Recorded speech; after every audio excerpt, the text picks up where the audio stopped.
Hey guys, little catch me up on the Mission Impossible project. I actually found a pair of intake gaskets, which was nice.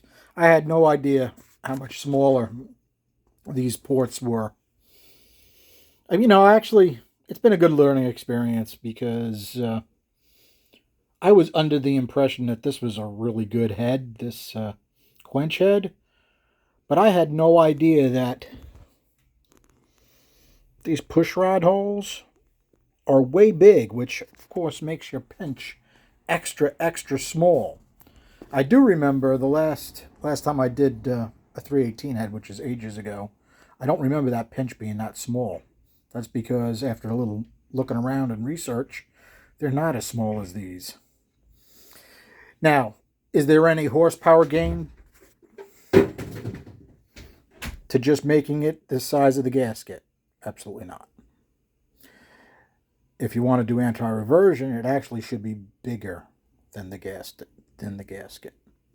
I may make it 30 thousandths bigger than the gasket, but I'm still limited to as wide as that pinch will go.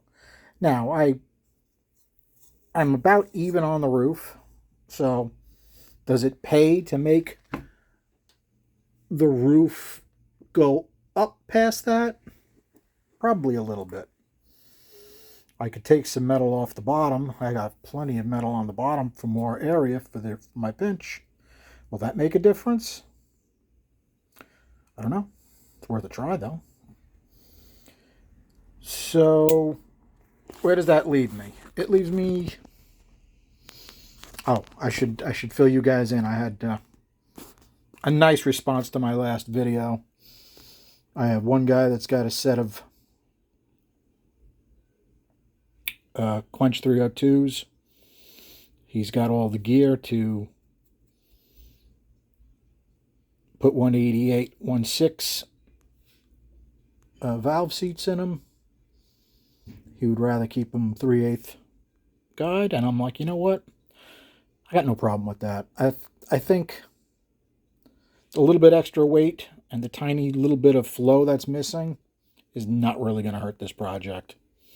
I'm excited. I should get the intake manifold maybe tomorrow. I did some research on the intake manifolds. Wow, that's going to be tough. The guy was nice enough to send me some pictures of it, and it's got EGR bosses right under the barrels. Interesting design, Dodge. Interesting.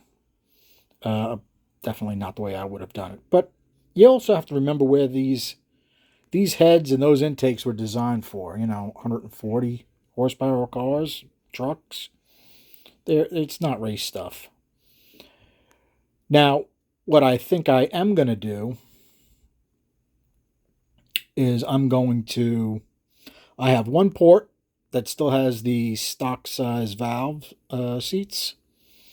I may flow the intake with those seats, even though it does have some porting done on it. Actually, it would be, I think it's this one, is the one that the stock seats and the ancient porting.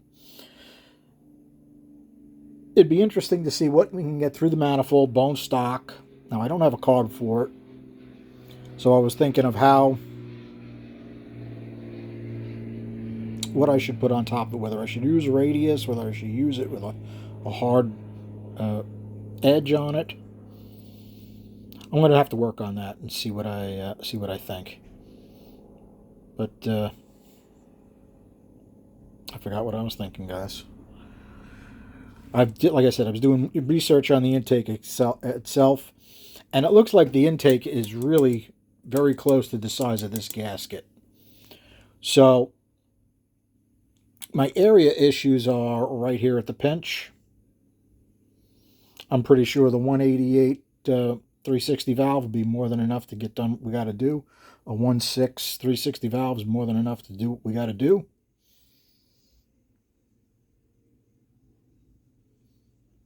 I can't think of anything else. I'm absolutely wiped out after dropping Sophia off at college. And of course, work was a joy today because I hadn't been there for over a week. So you can just imagine what the place was like.